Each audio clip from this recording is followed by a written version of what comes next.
Syeda Ralen, Sekretaris Daerah Aceh Taqwallah, didampingi para staf ahli Gubernur Aceh melepas keberangkatan tim Safari Ramadan pemerintah Aceh di lobi kantor Gubernur Aceh pada Rabu 6 April 2022. Tim Safari Ramadan pemerintah Aceh yang terdiri dari jajaran Satuan Kerja Perangkat Aceh, Bank Aceh Syariah, dan Bank Mustaqim Aceh akan berkunjung ke 54 masjid di 23 kabupaten kota se-Aceh.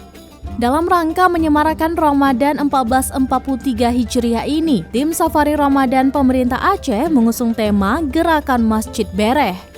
Kepala Biro Administrasi Pimpinan Setda Aceh, Muhammad Iswanto menjelaskan, tujuan utama Safari Ramadan pemerintah Aceh adalah membersihkan masjid. Sebelumnya, saat zikir dan doa rutin ASN pemerintah Aceh, Sekda Aceh mengungkapkan bahwa kualitas kebersihan masjid di Aceh dalam kondisi yang berbeda-beda. Namun, biasanya banyak masalah kebersihan utamanya di tempat wudhu.